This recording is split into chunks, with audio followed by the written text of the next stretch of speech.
নমস্কার, আশা করি তোমরা সবাই খুবই ভালো আছো। আমাদের যে ক্লাস চলছিল সেখান থেকে আমরা যে পার্ট অফ স্পিচের নাউনের যে ক্লাসটা করছি সেখান থেকেই আমাদের এখানে শুরু হয়ে যাবে। সেখানে আমাদের রুল 2 পর্যন্ত সম্পূর্ণ করা হয়ে গিয়েছিল। আজকে আমরা রুল 3 এখানে ভিডিওর মাধ্যমে সম্পূর্ণ করার চেষ্টা করব।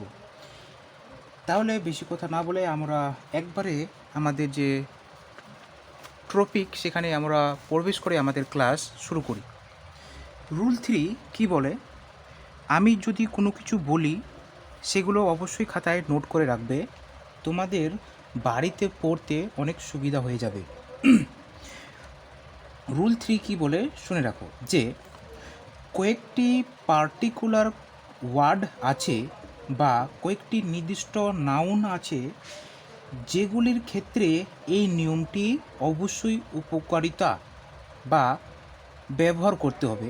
যেমন ওয়ার্ডগুলো মনে রাখো বা লিখে রাখো, আমি লিখে দিচ্ছি। যেমন হচ্ছে offspring, OSSPRING, offspring, comma, dare, কি ডেয়ার, তারপরে হচ্ছে ফিশ, তারপর কি হচ্ছে ফিশ, তারপর হচ্ছে শিপ।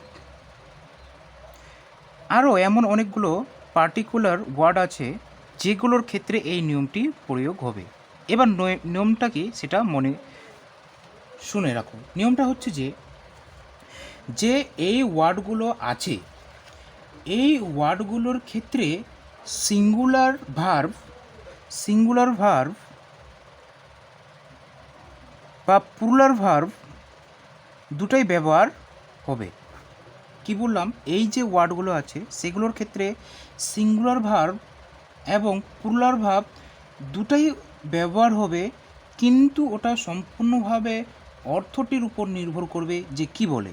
যেমন আমি আরেকটু খুলে বলার চেষ্টা করছি। কি বলে, যে এখানে বলছে যেখানে যে যদি ওয়ার্ডটি থাকে, ওয়ার্ডটিকে সিঙ্গুলার প্লুরাল করতে হবে না, ভার্বটিকে সিঙ্গুলার প্লুরাল করতে হবে। এটা ভালো করে লিখে রাখো। যে কী বললাম, যে নির্দিষ্ট কয়েকটি 4টি ওয়ার্ড লিখলাম, অফ স্প্রিং, ডেয়ার, ফিশ এবং শিপ, এই যে ওয়ার্ডগুলো লিখলাম এগুলোর সিঙ্গুলার প্লুরাল করতে হবে না, এটির অর্থের উপর নির্ভর করে যে ভার্বটি আসবে সেটিকে সিঙ্গুলার প্লুরাল করতে হবে। ঠিক আছে, যেমন আমি একটা এক্সাম্পল লিখছি, শিপ। শিপস আর ইকোনমিক্যালি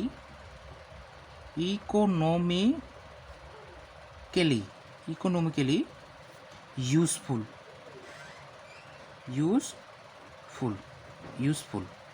কি বললাম, শিপস আর ইকোনমিক্যালি ইউজফুল। এখানে আমরা দেখব যে কি বলার চেষ্টা করছি। নিয়মটা আমি কি বললাম, যে এইখানে যে ভার্বটি আছে সেখানে সিঙ্গুলার প্লুরাল ব্যবহার করতে হবে, যে ওয়ার্ডটি আছে সেখানে সিঙ্গুলার প্লুরাল হবে না। যেমন এখানে যদি সেন্টেন্সটা আমরা ভালো করে লক্ষ্য করি, যে কী লেখানো আছে, যে ভার্বটি আছে সেটি প্লুরাল আছে, প্রেজেন্ট টেন্সের প্লুরালে আছে। ঠিক আছে, কারণ এমিজার আছে, আর আমরা জানি আর সর্বদা প্লুরালের ক্ষেত্রেই ব্যবহার হয়। কিন্তু তার সামনে যে নাউনটি বা সাবজেক্টটি আছে, শিপস, কি আছে, শিপস। আমরা উপরে কি ওয়ার্ডটি লিখেছি, যে শিপের ক্ষেত্রে কোনোদিনও কি হয়, অ্যাস যুক্ত হয় না। এই যে নিয়মগুলি, ওয়ার্ডগুলি আছে, এগুলোর ক্ষেত্রে কি হবে, সর্বদা ভার্বটি সিঙ্গুলার প্লুরাল হবে, যে ওয়ার্ডটি ওটা সিঙ্গুলার করানো যাবে না, যেটি আছে সেটি সর্বদা সেটিই ব্যবহার হবে, কোনোদিনও এদের ক্ষেত্রে শেষে অ্যাস বা ইয়েস যুক্ত হবে না, শুধু ভার্বটি সিঙ্গুলার প্লুরাল হতে পারে। বুঝতে পেরেছি? যেমন এই সেন্টেন্সটির ভুল কোথায় আছে, এখানে শিপস করেছে, শিপের সাথে অ্যাস যুক্ত করেছে, সেই জন্য এখানে ভুল কোথায় আছে, অ্যাসটার কাছে ভুল আছে, আর ওটা ঠিকই আছে। তাহলে আমরা এখানে সেন্টেন্সটার অর্থ বোঝানো হচ্ছে যে এই ওয়ার্ডটি যদি অ্যাসটা বাদ দিয়ে দিই, যে ওয়ার্ডটি এটা প্লুরাল হিসেবে ব্যবহার করানো হয়েছে, ওই জন্য এখানে আর হয়েছে। একইভাবে এর ক্ষেত্রে আবার ইজও ব্যবহার হতে পারে। যেমন আমি এখানে লিখতে পারি যে ship is economically useful. Economically useful. এই ওয়ার্ডটি যদি আমরা লক্ষ্য করে থাকি যে এখানে কোনো অ্যাস যুক্ত করা নেই আর ভার্বটি সিঙ্গুলারই আছে, সেক্ষেত্রে এখানে উত্তরটা সঠিক আছে। কারণ আমরা জানি শিপ সিঙ্গুলার ক্ষেত্রেও শিপের ক্ষেত্রে ইজও হবে, আরও হবে, তারপরে যদি বলি হ্যাভও হবে, হ্যাজও হবে। ঠিক আছে, এখানে যে কোনো ওয়ার্ড আর কি ইউজ হতে পারে, সেটি সেন্টেন্সটি অর্থটির উপর নির্ভর করে যে এখানে সিঙ্গুলার ব্যবহার হয় না প্লুরাল ব্যবহার হয়। এই নিয়মটির উপর নির্ভর করে আমাদের ইরোড দিতে পারে কি যে ওয়ার্ডগুলি আছে পার্টিকুলার এদের সাথে অ্যাস বা ইয়েস যুক্ত করে দেবে। তারপরে তোমার মনে হতে পারে যে এটাতে ওখানে তো ঠিকই আছে, আমরা জানি নাউনের শেষে অ্যাস বা ইয়েস যুক্ত হয়, সেখানে অ্যাস বা ইয়েস যুক্ত করে দেবে, তোমার মনে হবে যে ঠিকই আছে। কিন্তু আমাদের ওয়ার্ডগুলোকে মনে রাখতে হবে যে এগুলোর শেষে কোনো দিনও শেষে অ্যাস অবলিক ইয়েস যুক্ত হবে না। যেমন ওয়ার্ডগুলি কী আছে, অফস্প্রিং, ডিয়ার, ফিশ, শিপ। ঠিক আছে, এবার এখানে একটা ব্যতিক্রম নিয়ম লুকিয়ে থাকে। কি লুকিয়ে থাকে? যে ফিশ এমন একটি ওয়ার্ড যেটির ক্ষেত্রে আমরা স্কুল লাইফে অবশ্যই পড়েছি যে ফিশেস হয়। কি হয়? ফিশেস হয়, শেষে ইয়েস যুক্ত হয়। সেক্ষেত্রে কিন্তু এখানে ব্যতিক্রম নিয়মটা অবশ্যই তোমরা মনে রাখবে বা খাতায় ভালো করে লিখে রাখবে যে ফিশ অবশ্যই হয়, এখানে ঠিক আছে। এখানে কি মনে রাখবে, যদি কোনো নদীতে একই প্রজাতির মাছের কথা বলে, সেন্টেন্সটি অর্থের উপর নির্ভর করবে, যদি একই প্রজাতির মাছের কথা বলে সেক্ষেত্রে ফিশের সাথে অ্যাস বা ইয়েস যুক্ত হবে না। কিন্তু যদি একই নদীতে বিভিন্ন প্রজাতির মাছ থাকে, সেক্ষেত্রে সেই অর্থে যদি থাকে তাহলে অবশ্যই ফিশের সাথে অ্যাস বা ইয়েস যুক্ত হয়, অন্যথায় ফিশের সাথেও অ্যাস বা ইয়েস যুক্ত হয় না। কথাটা বুঝতে পেরেছি আমরা? আমি আরেকবার বলে দিচ্ছি, ফিশের প্রজাতি থাকার কারণে শুধুমাত্র যদি একই প্রজাতির কথা বলে, একই প্রজাতি মাছের কথা বলে, তাহলে সেক্ষেত্রে ফিশের সাথে অ্যাস বা ইয়েস যুক্ত হবে না। কিন্তু সেখানে যদি ফিশ মানে মাছের বিভিন্ন প্রজাতির কথা বলে, সেক্ষেত্রে ফিশের ক্ষেত্রেও অ্যাস বা ইয়েস যুক্ত হতে পারে। এই নিয়মটাও তোমরা অবশ্যই খাতায় লিখে রাখো।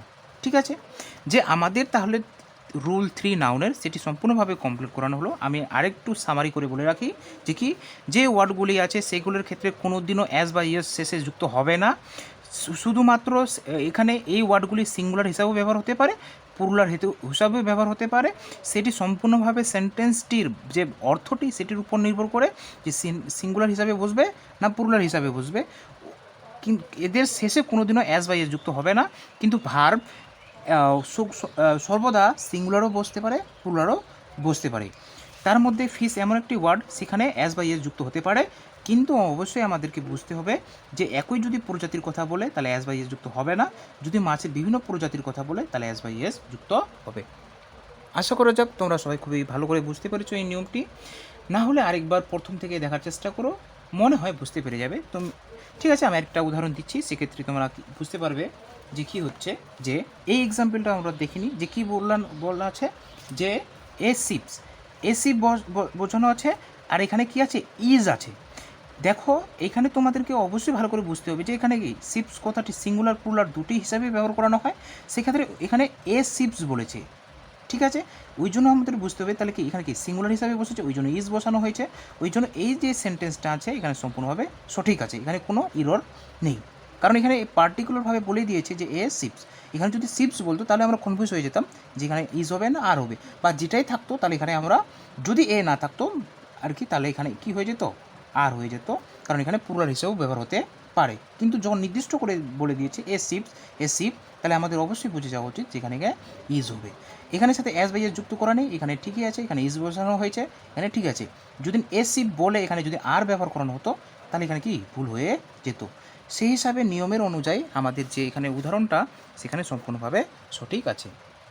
আশা করা যাক তোমরা সবাই বুঝতে পেরেছো, না হলে আরেকবার দেখে নিও।